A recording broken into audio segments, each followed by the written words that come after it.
kick. Welcome to part 2 of our Step It Up September.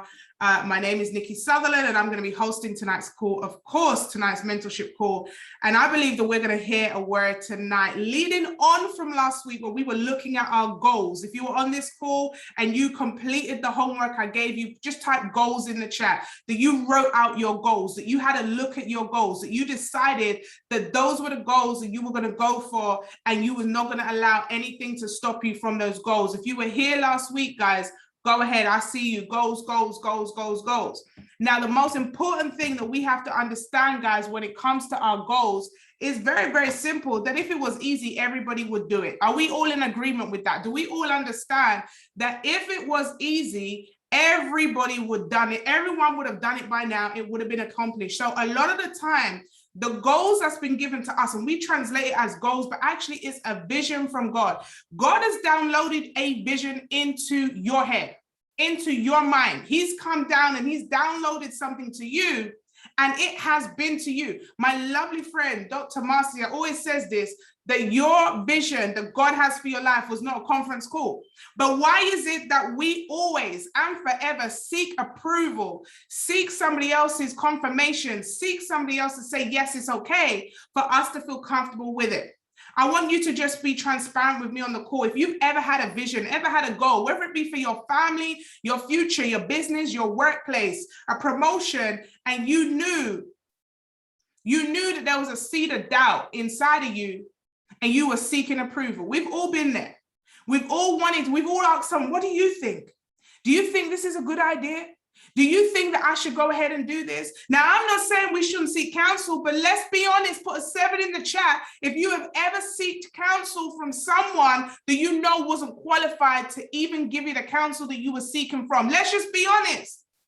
Let's be honest. So last week, we spoke about the goals, ladies and gents. We spoke about how passionate we are about our goals. We spoke about how excited we're going to get for our goals. We spoke about how we were going to write it down, make the vision plain, and we was going to go and we were going to write down all the things that we needed to do in order to get to that goal. The vision is clear. Someone type clear in the chat. We are clear about what it is that we are going to achieve. In fact, it is already done. It is already done. We know that we are going to get there. Someone type there in the chat box. I want to see if I can share my screen real quick and show you something that my mentor showed me just yesterday, right? I just want to see if I can share something with you guys. Is that okay? Right? I want us all to see this. All right? I want us all to see this because right now, right, we are here. Right now, we're here, okay? And where we want to go is there. Someone type in the chat there. Just one more time, right? We're here. We're here. But we want to get to there. That's where we want to get to, right? That's where we want to get to. We want to get to there. And the only thing separating us, hold up, let me see if I can get my artistic skills. Let's see if we can get my artistic skills going. Hold up, guys. Right? The only thing stopping us getting from here to there is what, ladies and gents? What is it? T.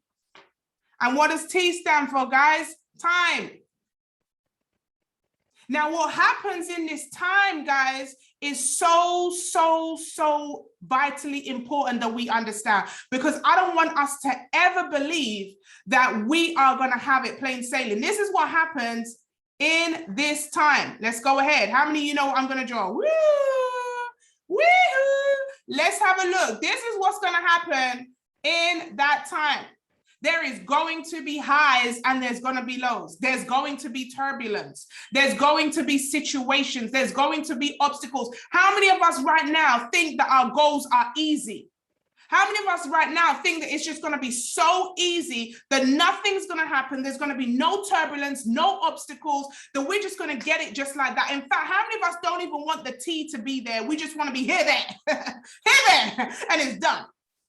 But the truth and the fact of the reality, I would not be honest to you guys if I didn't tell you the truth, that from here to there, there is going to be a journey. Someone type in the chat, journey.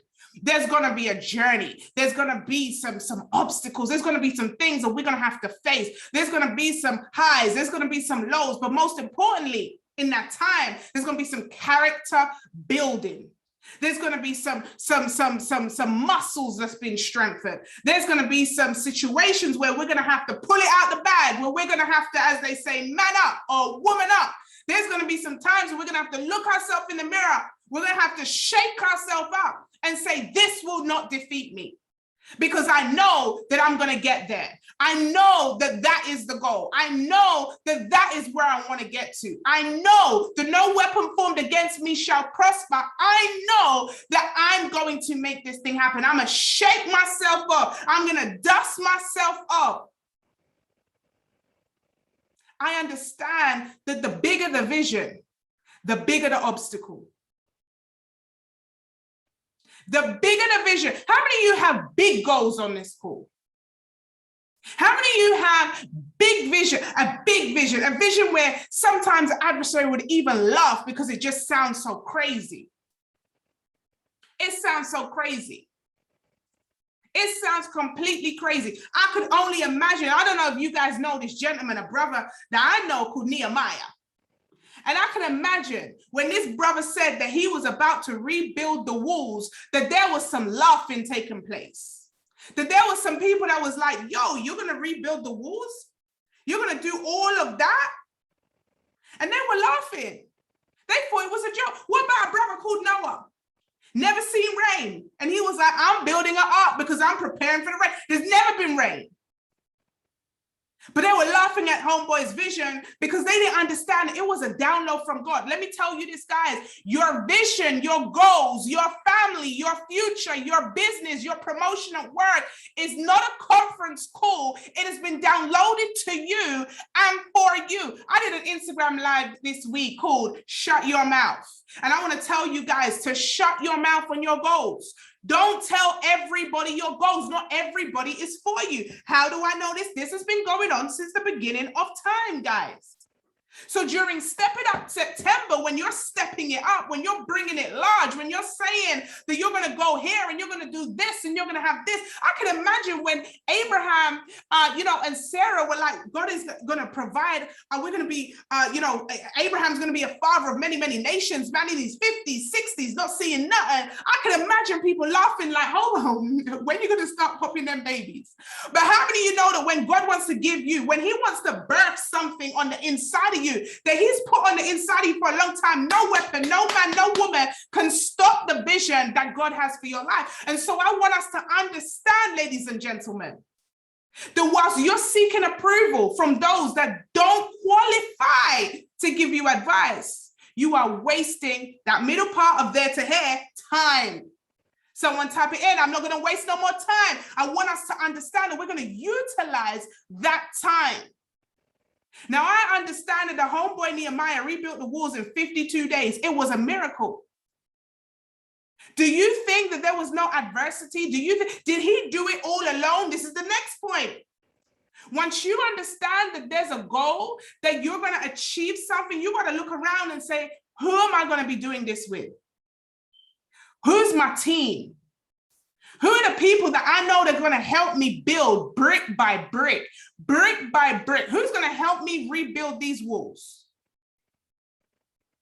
Who's going to help me? You see, I was studying this thing, and you guys know that's my favorite book in the Bible, right? And I was studying this thing, and I was looking, and I was like, let's take a look at homeboy Nehemiah. Let's have a look at what homeboy was doing and how he was thinking. Because first of all, he prayed, right? First of all, he prayed. He asked God to reveal to him how to approach the king to get permission to rebuild the walls in the first place. He didn't just make a decision. The decision was downloaded to him, and he prayed about it, right? That means that the only person that he sought approval from was who? Somebody just let me know while I take a sip.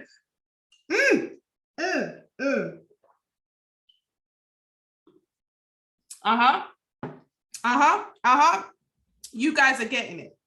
So now homeboy prays. He explains to the king what happened. And the king says, what do you need from me? Isn't it amazing that God will give you the vision and then he provides the what? The provision. He said, what do you need? I will give you what you need. I will provide all of your needs. You don't have to worry about how it's going to happen. I just need you to trust me to make the decision that you're going to go through that step. And so he has the download from God. God gives him the download. He says, you are going to go rebuild the walls. You, Nehemiah, are going to go rebuild the walls. I'm putting you in charge. You're not taking a back seat. Isn't it funny how Nehemiah was the king's armor bearer? So in other words, he was second. He wasn't in charge. And he took him from a place of serving to being in a place of being in charge, running things. How many of you know that you've been in the background for a while, but I believe that God is about to elevate some people from being in the background to now being in charge, to now being the one that starts to make decisions, from now being the one that starts to orchestrate teams and to orchestrate a movement and to orchestrate something going on. You've been in the background. You've been celebrating everybody else having a baby. You've been celebrating everybody else get married. You've been celebrating everybody else launch their business. But this is the season where he's saying, hold up, I don't want you to be that person. Now, I heard something yesterday that blew my mind. It was like, do you understand that the best leaders actually were the best servers? And so there's no coincidence that Nehemiah was elevated to leadership. He was elevated to a position of power because he learned he learned the skill set. He learned to honor in service. And so now he comes and he's like, okay, cool. I get the permission to go and rebuild the gates. I've got the letters that will allow me through so I don't get stopped. I've got different support systems. But hold up now. Verse 10 says, but when Sanballat, the Horonite, and Tobiah, the Ammonite, officially heard of my arrival, they were very displeased that someone had come to help the people of Israel. How many of you know that just by you declaring the mission, he hasn't even started, he hasn't even lifted one brick, but just by you opening your mouth and declaring the vision, you are making some people displeased in this season. Some people don't want to see you win. Some people don't want to see you elevate. They're comfortable with the old you. They're comfortable with the you that used to cry and beg money and need support and say your marriage is breaking down and say you're in a bad relationship. They're so comfortable. They're so used to the old you that when you start to declare future, when you start to speak goals, when you start to speak big visions and big missions, they begin to get displeased. So now here's the part that I want you guys to get, and I hope you're taking notes. He arrived in Jerusalem 3 days later. He slipped out during the night, taking only a few others with him. Hold up. Hold on. Dan, I'm going to need a fan right now. Oh, so you want to bring everybody with you? You waving the white flag because you want to carry everyone with you, Dan. You wanted to bring them all with you home, but it says here, he arrived 3 days later. You know what that means? He wasn't arriving when everyone was expecting him to arrive. He wasn't looking. Listen, he slipped out during the when? Did it say the day? He slipped out during the night. Only carrying a few with him. Let me tell you this, guys. In this new season, some old characters can't be in the film. Some old characters cannot be in the new movie. You can't bring them with you. I know you love them. I know they've been there. But in the new season, there's a discernment. But hold up. So here he goes. But when Sanballat, Tobiah heard of the plan, they scoffed contemptuously. What are you doing? They asked. In this season, some people are going to ask you, what are you doing? In this season, they're going to be confused. What are you doing? What's going on? Why are you not the same old person, Rob? Why are you not the same person, Dale? What's going on? You got a bit more of an edge in your step. You're holding your head a little bit higher. Oh, hold on. You seem to be going to nicer places these days.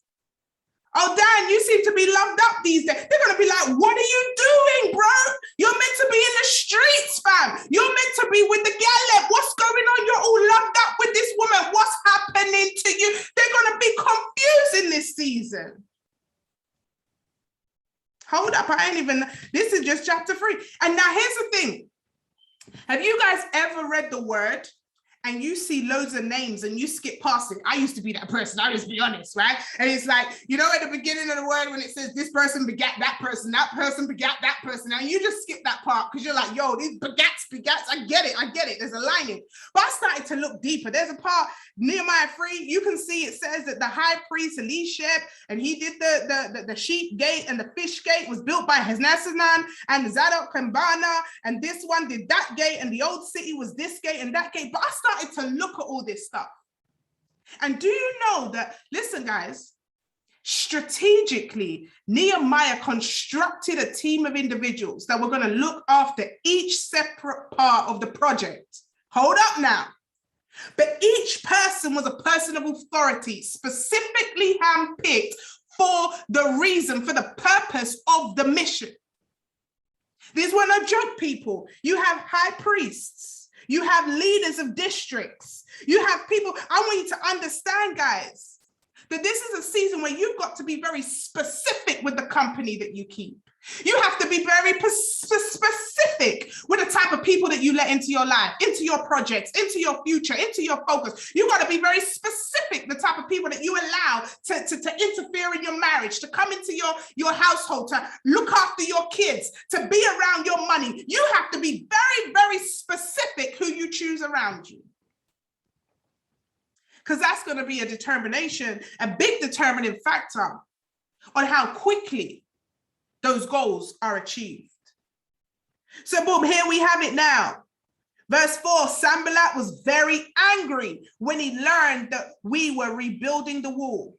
He flew into a rage and mocked the Jews, saying in front of his friends and the army soldiers, officers, what does this bunch of poor, feeble Jews think they're doing? Do they think they can build the wall in a single day by just offering a few sacrifices? Do they actually think they can make something of stones from a rubbish heap and charred ones at that? Tobiah, who was standing beside him, remarked, that stone wall would collapse if even a fox walked along the top of it. What is going on here? These are supposed to be people that's here helping him build the wall. These are people that are supposed to be rolling with him, guys. Hey, listen, I don't want to go there, Dr. Marcia. These are not people that are external. These are people that are supposed to be serving, that are supposed to be supporting the mission. But what did Nehemiah do? Did he throw in the towel? Did he stop building? Did he start to throw a pity party? Did he start crying to the king? Did he say, all right, guys, let's rethink? No, he did not. What did he do, guys? Someone type it in the chat for me. He kept building. You see, let me tell you this. Let me just say it how I think it so it comes out how it's coming to me, guys. I need you to type in the chat, keep building. I need you to understand that if adversity doesn't come to you, it means that your vision isn't big enough. If there's not doubters and naysayers, and as you're putting the brick up, they're pulling it down, it means that you are not doing anything worthy. You have to go big in this season. You got to go ham, guys. You got to go all in, and keep building, keep building, keep building. These people are distractions. These words are distractions. Distractions. Distractions. Are you allowing distractions in this season to take you off course? What are distractions? Doubts in your mind. Oh, you start talking to yourself a certain type of way. Oh, I don't think I can do it. You reduce the goal down. You now start saying, oh, instead of doing this, I'm going to do this. I said I was going to do 100. Now I'm going to do 50. You start telling yourself, you start throwing in the towel. You start speaking defeat. Oh, probably I don't have time. Probably I don't have the right skill. Probably I'm not qualified. Maybe I should wait until such and such. Maybe I should start to do this first. And all of a sudden, you start having these distractions in the form of doubts. You start having distractions in the form of procrastination. You start having distractions in the form of lack of work ethic. How many of you know you need to keep building? Put 777 in the chat if you know you need to keep building. Brick by brick, guys. Brick by brick. Brick by brick.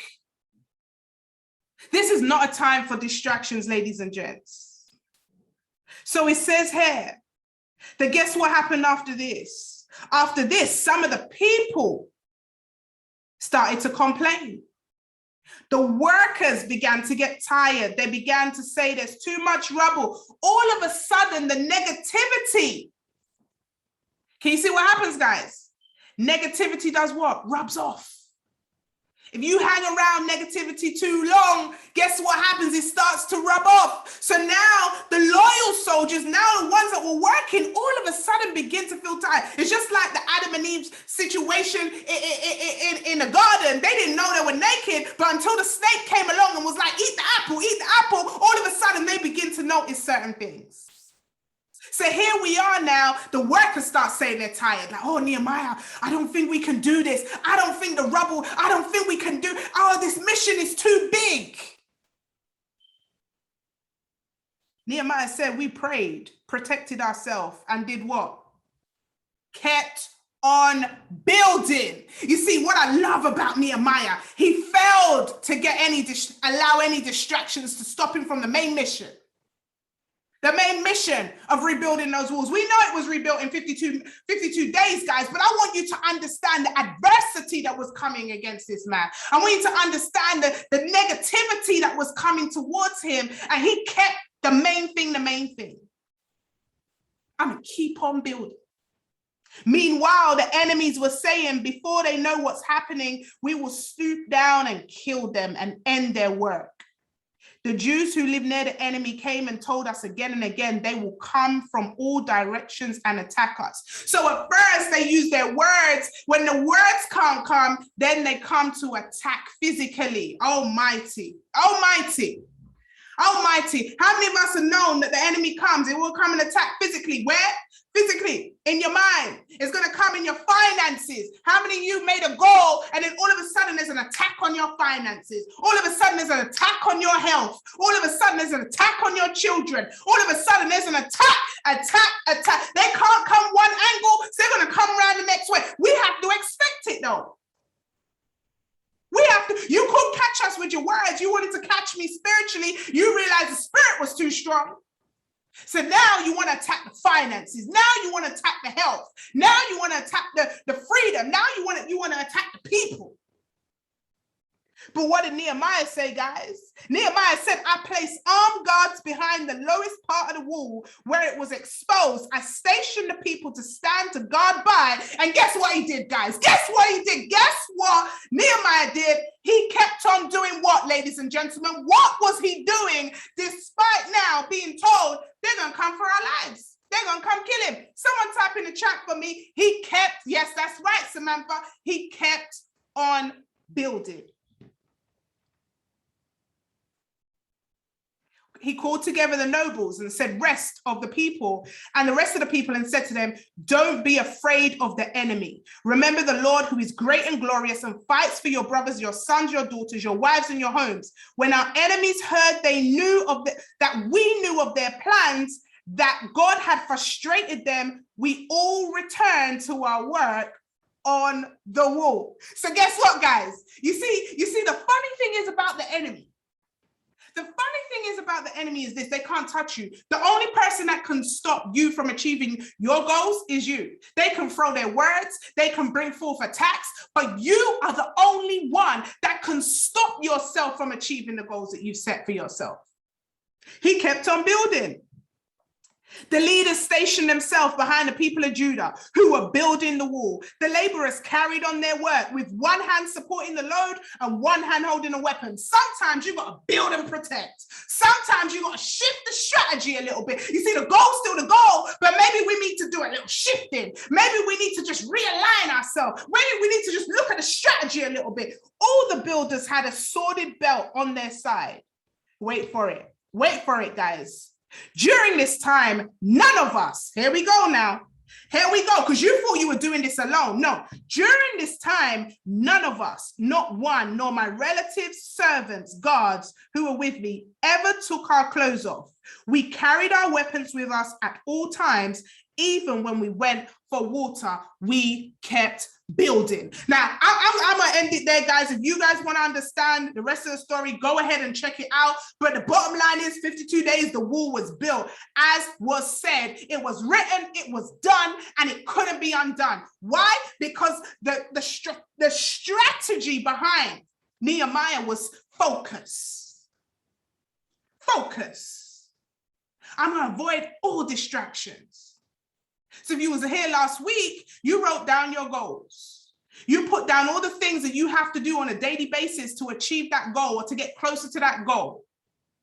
But then maybe over the last 7 days, there's been some distractions. You were distracted by what they said. You were distracted by that bill that came through the door. You were distracted by a health situation. You were distracted by the queen. You were distracted by something. And I came to tell you today, guys, that we have to build the resilience of focus. We have to build that muscle that no matter what comes our way, we remember that we're here to keep on building, that we're here to stay focused, to keep ourselves doing what it is that we said we were going to do, despite the challenges, despite the obstacles. They will come. Are we surprised that when you start to declare your goals, the obstacles come? Are you surprised that there are doubters and naysayers? Are you surprised that people that you believe that will be with you? Guys, I tell you this, over the last 6 months, I've seen so much. But you know what happens is it just makes you stronger. It makes you more resilient. It makes you more determined to be able to achieve the goal that you set out for yourself. So here's what I want you to do, ladies and gents, as we wrap up tonight's call. I want you to make a decision that the goal that you set, no matter what comes your way, that you're going to avoid those distractions. That if it means a little pivot, if it means a little shift, you're going to pivot and shift to make sure that the goal is the goal. Don't allow the enemy's devices, the enemy's words to mess up your mind. Don't allow the circumstances when they can't catch you spiritually, they come for you physically. Don't allow the bank account to tell you no. Don't allow health situations to tell you no. Don't allow what it is that's going on in your mind to stop you from doing what needs to be done. I'll tell you this, guys, and I'm going to share us a quick video because I think it's so appropriate. It's important as well, guys, to understand that any big vision, any big goal requires a team. Nehemiah didn't do it on his own. He had the right people around him.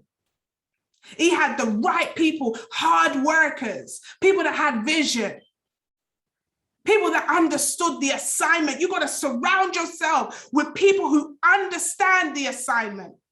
Not when you're putting the brick up behind you, they're taking it down. You need people that's going to be building with you, alongside you, even ahead of you, saying, hey, have you seen such and such? Hey, have you seen this? I think we should do this. But I want you to realize something in this season. Not only do you need to have the right people around you, but one of the things I love about Nehemiah is he never, ever doubted. Once God gave him that vision, he never doubted. He never backtracked. He just did what he needed to do. And he spoke life over the people. When they were even about to waver, he had to remind them of themselves and remind them of the vision. Are you that leader that's going to speak life? Are you that leader that's going to pour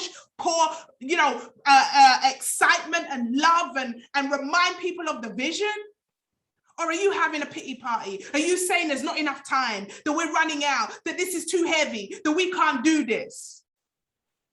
Because in this season, I believe we need leaders to rise. We need, vision carriers to rise. We need people that's ready to stand for what they stand for, to stand strong in this season. And yes, there's going to be trials. Yes, there's going to be tribulations. Guys, I remember when I was building for a vision. It was to buy my first house. So I remember it like it was yesterday. And I remember saving. I remember working 3 jobs. And I remember saying to myself, I can't wait to get my first house. I was saving and saving and saving and saving and working and working and working and working, no sleep. Guys, I was working in the bank full time. Then I was going to the bar straight after, working till 2, 3 o'clock in the morning. Then on the weekends, I was doing other different work. I was working so hard because I knew the vision. Did the enemy sleep wanted to come at me, guys? And I said, no, I'm not going to give up. There were times when my friends were like, let's go Chocodero. Let's go Ayia Napa, Ibiza. Let's go spend money. Let's go shopping, Selfridges. And I said, no, I'm doing this because I have the goal to buy this house. And after a while of doing it, I began to get frustrated. I even was having lunch, making packed lunch at home, sandwiches instead of eating out like everybody else. But I knew there was a bigger vision. I knew that sacrifices were needed to be made. If you want to achieve something, there's going to have to be a sacrifice. They talked about it in the word. Sacrifices have to be made.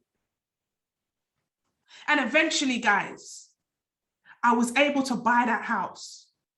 Now, here's what happened, guys. When I bought that house, right? Now, before I bought the house, I had family telling me, Nikki, you're too young. Nikki, don't do it. Go and enjoy your life. You're too young to buy a house. You're too young. You don't know nothing. Go and enjoy your life. But you see, I couldn't take the advice from my family because they didn't have the results that I wanted. I'm just being honest. I love them. But they didn't have financial freedom. They didn't have houses. They wasn't in a successful situation to advise me. And so I was surrounding myself with people in the bank who was like, property is the way to go. Get yourself an asset. Start to invest into bricks and mortar. So I'm like, yo, I'm gonna listen to these people because these people have more than what my people have. And so despite coming home and hearing it, despite hearing it from family, I had to learn to guard my ear gates. I had to sit down and listen to positive stuff because when they're talking, sometimes the talking's in your own household. You have to say, whoa now. No.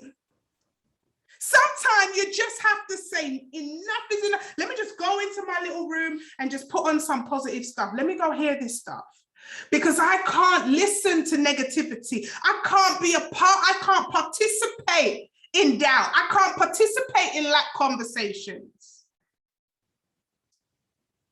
And so here we did, guys.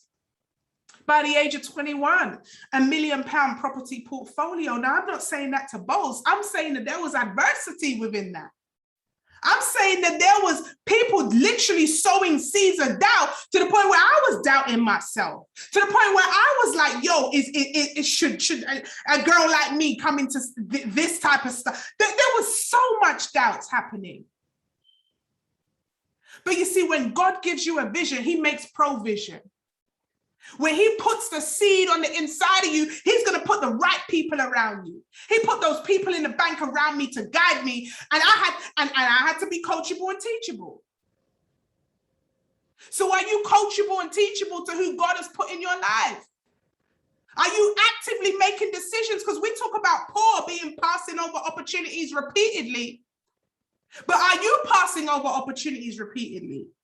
Are you around the right types of people right now? Are you listening to people that are financially free, that have the results that you desire? Or are you listening to yourself? Because I had to stop listening to myself because myself put me in the situation I was in and I didn't like the situation I was in. So how could I keep taking my own advice? How could I keep listening to myself when myself was putting me into the problems I was in?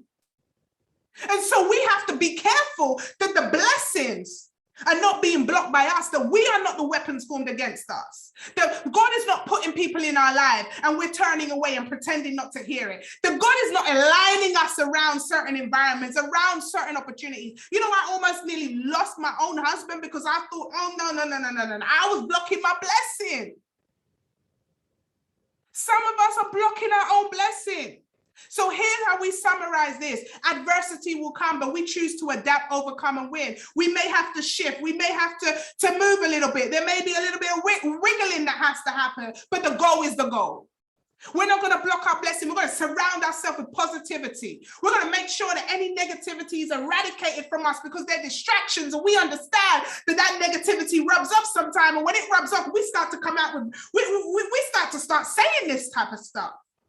All of a sudden, you start saying to yourself, oh, I don't know if I can. Oh, how did that come out my mouth? Because I've been hanging around my broke cousin and them from the chicken shop, right?